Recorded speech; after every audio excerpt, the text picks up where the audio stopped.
அஸ்ஸலாமு அலைக்கும். Welcome to Hasee's recipes Tamil. நம்ம இன்றைக்கி பார்க்க போகிறது ஒரு ரிக்வெஸ்டட் வீடியோ. என்னுடைய சப்ஸ்கிரைபருடைய ரிக்வெஸ்ட்டுக்காண்டி இந்த வீடியோ நான் அப்லோட் பண்ணுறேன். நம்ம 1/2 kg பிரியாணி கூட ரொம்ப பெர்ஃபெக்டாக எப்படி பண்ணலாங்கிறத இந்த வீடியோவை பார்க்க போகிறோம். இது ரொம்ப ஈஸியான முறையில் நம்ம செஞ்சு காமிச்சிருக்கோம். இதை பிகினர்ஸ் கூட ரொம்ப ஈஸியாகவே பண்ணிடலாம். வீடியோவை முழுமையாக பாருங்கள் ஃப்ரெண்ட்ஸ். அப்போ தான் உங்களுக்கு கிளியராக புரியும். நம்ம சொல்லக்கூடிய சின்ன விஷயம் கூட உங்களுக்கு யூஸ்ஃபுல்லாக இருக்கலாம். நம்ம சேனலை இதான் ஃபர்ஸ்ட் டைம் பார்க்குறீங்க அப்படின்னா மறக்காமல் நம்ம சேனல் ஹசீஸ் ரெசிபீஸ் தமிழை சப்ஸ்கிரைப் பண்ணாதவங்க சப்ஸ்கிரைப் பண்ணிக்கோங்க ஃப்ரெண்ட்ஸ். பக்கத்துள்ள பெல் ஐக்கானை கிளிக் பண்ணிக்கோங்க, ஆளுங்கிற ஆப்ஷனை கிளிக் பண்ணிக்கோங்க. அப்போ தான் நம்ம அடுத்தடுத்து போடக்கூடிய வீடியோஸ் உங்களுக்கு நோட்டிஃபிகேஷனில் உடனே வரும். நீங்கள் மிஸ் பண்ணாமல் பார்க்க முடியும். இப்போ நம்ம எப்படி செய்யலான்னு பார்க்கலாமா? இப்போ நம்ம 1/2 கிலோ அளவுக்கு மட்டன் எடுத்திருக்கோம். நம்ம 1/2 கிலோ அளவு பிரியாணி செய்கிறதுனால நான் 1/2 கிலோ அளவு மட்டன் எடுத்திருக்கேன். ஈக்குவல் குவான்டிட்டி தான் எடுத்திருக்கேன். நீங்கள் ஜாஸ்தியாக கூட நீங்கள் எடுத்துக்கலாம். இப்போ நம்ம ஃபஸ்ட்டு இதை குக்கரில் வேக வச்சிடலாம். நம்ம கறி வேக வைக்கிறதுக்கு ஃபஸ்ட்டு நம்ம இஞ்சி பூண்டு பேஸ்ட்டை ஆட் பண்ணிக்கலாம். நம்ம பிரியாணிக்கு எந்த அளவு இஞ்சி பூண்டு பேஸ்ட்டு எடுப்போமோ அதை ஃபஸ்ட்டு மெஷர் பண்ணி எடுத்துகிட்டு அதுலேருந்து 1 ஸ்பூன் அளவு ஆட் பண்ணிக்கலாம். 1/4 ஸ்பூன் அளவுக்கு மஞ்சள் தூள், தேவையான அளவு உப்பு ஆட் பண்ணிக்கலாம். இப்போ கறி வேகிறதுக்கு தேவையான அளவு தண்ணி ஆட் பண்ணிக்கலாம். இப்போ ஒரு மூடி போட்டு 4லேருந்து 5 விசில் விட்டு எடுத்துக்கலாம். உங்களுடைய கறி 80% குக் ஆகிற அளவுக்கு நல்லா விசில் விட்டு எடுத்துக்கோங்க. இப்போ இது ஒரு பக்கம் இருக்கட்டும். இப்போ நம்ம பிரியாணியை தாளிச்சிடலாம். இப்போ பிரியாணி தாளிக்கிறதுக்கு 100 ml அளவுக்கு எண்ணெய் ஆட் பண்ணியிருக்கேன். ஒரு 2 ஸ்பூன் அளவுக்கு நெய் ஆட் பண்ணிக்கலாம். உங்களுக்கு நெய் ஜாஸ்தியாக பிடிக்கும் அப்படின்னா எண்ணெயுடைய அளவை கொஞ்சம் கம்மி பண்ணிவிட்டு அதுக்கு பதிலாக நீங்கள் நெய் ஆட் பண்ணிக்கோங்க.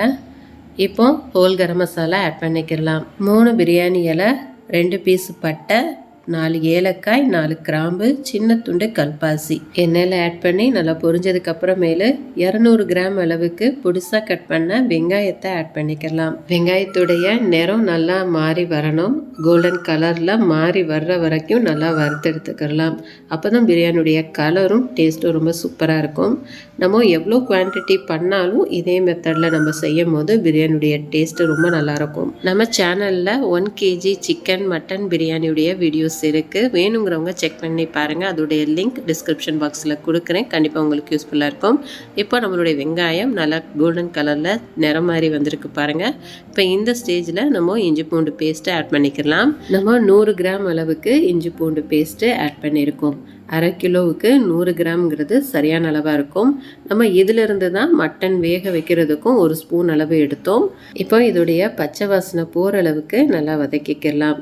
நல்லா வதங்கினதுக்கு அப்புறமேலு 1 ஸ்பூன் அளவுக்கு கரம் மசாலா பவுடர் ஆட் பண்ணிக்கலாம். இந்த கரம் மசாலா பவுடருடைய ரெசிபி நம்ம சேனலில் இருக்குது. அதோடைய லிங்க் டிஸ்கிரிப்ஷன் பாக்ஸில் கொடுக்குறேன். தேவைப்படுறவங்க செக் பண்ணி பாருங்கள். இப்போது 200 கிராம் அளவுக்கு தக்காளி ஆட் பண்ணிக்கலாம். தக்காளி நல்லா மசிஞ்சு எண்ணெய் பிரிஞ்சு வரணும். அது வரைக்கும் நல்லா வதக்கிக்கலாம். இது கொஞ்சம் சீக்கிரம் வேகிறதுக்காண்டி இது போல் மூடி போட்டு நல்லா வேக வச்சுக்கலாம். இப்போது மட்டன் நல்லா வெந்திருக்காங்கிறத செக் பண்ணி பார்க்கலாம். மட்டன் நல்லா 80% அளவுக்கு நல்லா குக் ஆகிருக்கு. அதாவது ஒரு 3/4 பதம் வேக வச்சு எடுத்தால் போதும். அப்போ தான் நம்ம தம் போடும் போதும் பேலன்ஸும் குக் ஆகி உங்களுக்கு மட்டன் உடையாமல் நமக்கு பிரியாணியில் இருக்கும். இப்போ தக்காளி நல்லா மசிஞ்சு வந்துட்டுருக்கு பாருங்கள். அடிக்கடி ஓப்பன் பண்ணி விட்டு நல்லா மிக்ஸ் பண்ணிக்கோங்க. ஃப்ளேமில் ஹை ஃப்ளேம், மீடியம் ஃப்ளேம்னு மாற்றி வச்சுக்கோங்க. இல்லைனா தீஞ்சு போகிறதுக்கு சான்ஸ் இருக்குது. இப்போது நல்லா எண்ணெய் பிரிஞ்சு வந்திருக்கு பாருங்கள். இந்த அளவு தக்காளி நல்லா மசிஞ்சு வரணும். இப்போ இந்த ஸ்டேஜில் பச்சை மிளகா 2 பச்சை மிளகா நான் ஆட் பண்ணியிருக்கேன். உங்கள் காரத்துக்கு ஏற்ற மாதிரி நீங்கள் கூடவோ குறைவோ அட்ஜஸ்ட் பண்ணிக்கோங்க. இப்போது மல்லி புதினா ஆட் பண்ணிக்கலாம். இப்போ 1/4 கட்டு அளவுக்கு மல்லி, 1/4 கட்டு அளவுக்கு புதினா ஆட் பண்ணிக்கலாம். இப்போ 1 ஸ்பூன் அளவுக்கு மிளகாய்த்தூள் ஆட் பண்ணிக்கலாம். உங்கள் காரத்துக்கு ஏற்ற மாதிரி மிளகாய்த்தூளை நீங்கள் அட்ஜஸ்ட் பண்ணிக்கலாம். 1/2 ஸ்பூன் அளவுக்கு பிரியாணி மசாலா ஆட் பண்ணிக்கலாம். எந்த பிராண்டுனாலும் ஆட் பண்ணிக்கோங்க. பிரியாணி மசாலாலையும் காரம் இருக்கும். அதனால் அதுக்கேற்ற மாதிரி நீங்கள் மிளகாய்த்தூளை அட்ஜஸ்ட் பண்ணிக்கோங்க.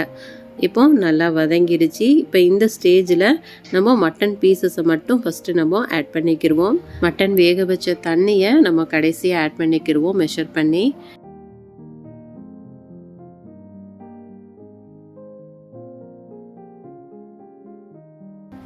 இப்போ மட்டன் பீசஸை நல்லா மசாலாவோட கலந்து விட்டுக்கோங்க.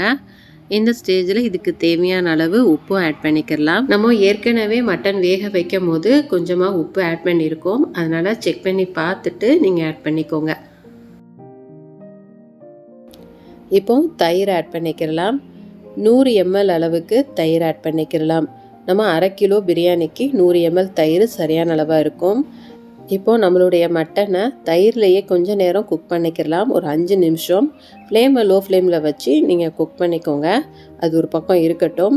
இப்போ நம்ம அரிசி வேக வைக்கிறதுக்கு தண்ணியை ரெடி பண்ணிக்கலாம். 1/2 கிலோ அரிசி வேக வைக்கிறதுக்கு ஏற்ற மாதிரி தண்ணி எடுத்துக்கோங்க. நான் 1 லிட்டருக்கு கொஞ்சம் கூடுதலாக தண்ணி எடுத்திருக்கேன். ஒரு பிரியாணி இலை, கொஞ்சமாக மல்லி புதினா, ஒரு சின்ன பீஸு கல்பாசி, 2-3 கிராம்பு ஆட் பண்ணி தேவையான அளவு உப்பு ஆட் பண்ணிக்கோங்க.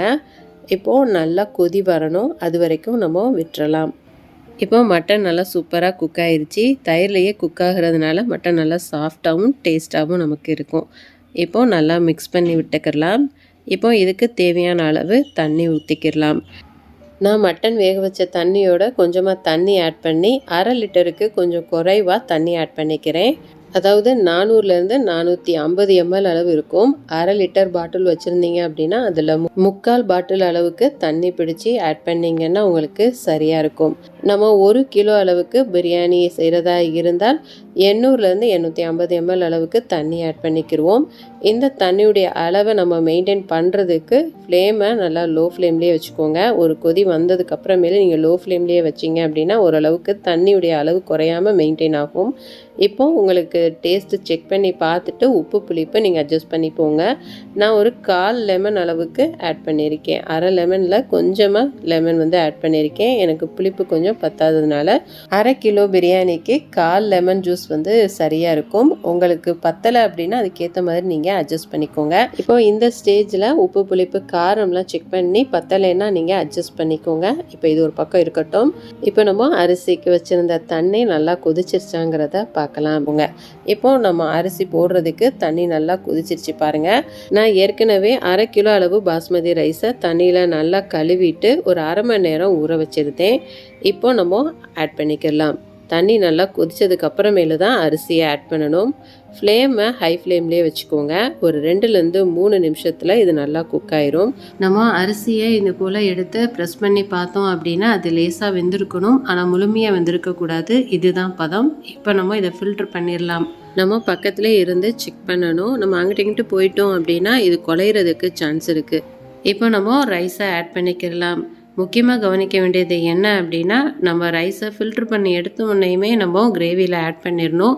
இல்லைன்னா அது சீக்கிரமாக குழஞ்சி போகிறதுக்கும் சான்ஸ் இருக்குது. அப்போ தம் நல்லாவே வராது. அதனால் அதை மட்டும் கொஞ்சம் கவனமாக பார்த்துக்கோங்க. இப்போ நம்ம எல்லா ரைஸையுமே ஃபில்ட்ரு பண்ணி இது போல் ஆட் பண்ணியாச்சு. இப்போ லேஸாக இது போல் மட்டும் நீங்கள் மிக்ஸ் பண்ணி விடுங்க.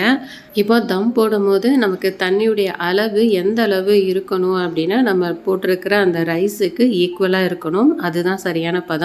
இப்போ நமக்கு தண்ணி கொஞ்சம் பத்தலை, அதனால் நம்ம ஏற்கனவே அரிசி வேக வச்சு அந்த தண்ணியிலிருந்து கொஞ்சமாக தண்ணி எடுத்து இது போல் ஆட் பண்ணிக்கோங்க. இப்போ உங்களுக்கு ரைஸுக்கு மேலே தண்ணி உங்களுக்கு தெரியுது பாருங்கள். இதுதான் பதம். நம்ம எவ்வளோ பல்க்கு குவான்டிட்டி பண்ணாலுமே இந்த அளவை மட்டும் ஞாபகம் வச்சுட்டோம் அப்படின்னா நமக்கு பிரியாணி குலையாமல் வரும். இப்போ நம்ம தம் போட்டுடலாம். நம்ம கொஞ்சமாக மல்லி புதினா எடுத்து வச்சுருந்தோம். இப்போ ஃபைனலாக அதை கொஞ்சம் ஆட் பண்ணிக்கலாம். இப்போ ஒரு பிஞ்ச் அளவு மட்டும் கரம் மசாலா பவுடர் ஆட் பண்ணிக்கிறேன். இது ஆப்ஷனல் தான், வேணும்னா ஆட் பண்ணிக்கோங்க, இல்லைன்னா நீங்கள் ஸ்கிப் பண்ணிக்கலாம். இப்போ 1 ஸ்பூன் அளவுக்கு நெய் ஆட் பண்ணிக்கிறேன். உங்களுக்கு நெய்யுடைய ஃப்ளேவர் ரொம்ப பிடிக்கும் அப்படின்னா நீங்கள் கொஞ்சம் ஜாஸ்தியாக கூட ஆட் பண்ணிக்கலாம். இப்போ நம்ம தம் போடுறதுக்காண்டி காட்டன் டவலை நனைச்சி நல்லா புழிஞ்சி இது போல் பாத்திரத்தில் சுற்றி நம்ம மூடி போட்டு மூடி வச்சிடலாம். அப்போ தான் ஸ்டீம் வெளியே போகாமல் இருக்கும். உங்கள் மூடி நல்லா டைட்டாக இருந்துச்சுன்னா இந்த ப்ராசஸை நீங்கள் ஸ்கிப் பண்ணிடலாம். தம் பெர்ஃபெக்டாக வரணுங்கிறதுக்காண்டி இது போல் நான் வெயிட் வச்சுக்கிறேன். அப்போ தான் அந்த ஸ்டீம் வெளியே போகாமல் இருக்கும். இப்போ நம்ம தம் போட்டுடலாம். 5 நிமிஷம் ஹை ஃப்ளேம்லையும் 15 நிமிஷம் லோ ஃப்ளேம்லையும் வச்சுட்டு ஸ்டவ் ஆஃப் பண்ணிடலாம். உடனே நீங்கள் ஓப்பன் பண்ணி பார்க்காதீங்க. ஒரு 10 நிமிஷம் நம்ம அப்படியே விட்டுட்டு இப்போ நம்ம ஓப்பன் பண்ணி பார்த்தோம் அப்படின்னா நமக்கு பெர்ஃபெக்டான பிரியாணி சூப்பராக வந்துடும்.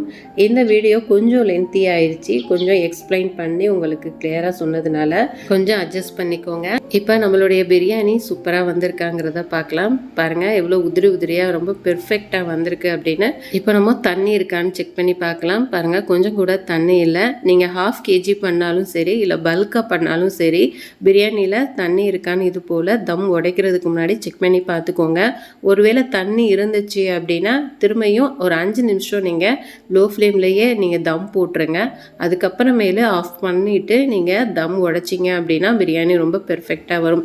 பாருங்கள் நம்மளுடைய பிரியாணி கொஞ்சம் கூட குலையாமல் ரொம்ப பெர்ஃபெக்டாக வந்திருக்குன்னு நீங்களும் இது போல் செஞ்சு பாருங்கள். செஞ்சு பார்த்துட்டு இது எப்படி வந்ததுங்கிறத எனக்கு மறக்காமல் கமெண்ட்டில் ஷேர் பண்ணுங்கள். கண்டிப்பாக இந்த வீடியோ உங்கள் எல்லாருக்குமே யூஸ்ஃபுல்லாக இருக்கும்னு நான் நம்புகிறேன். யூஸ்ஃபுல்லாக இருந்துச்சு அப்படின்னா உங்கள் ஃப்ரெண்ட்ஸ் ரிலேட்டிவ்ஸ் எல்லா பேருக்குமே நிறைய ஷேர் பண்ணி விடுங்க. அவங்களுக்கும் யூஸ்ஃபுல்லாக இருக்கட்டும். மறக்காமல் நம்ம சேனல் ஹசீஸ் ரெசிபீஸ் தமிழை இது வரைக்கும் சப்ஸ்கிரைப் பண்ணாதவங்க சப்ஸ்கிரைப் பண்ணிக்கோங்க ஃப்ரெண்ட்ஸ். நம்ம நெக்ஸ்ட் வீடியோவில் பார்க்கலாம். தேங்க்ஸ் ஃபார் வாட்சிங்.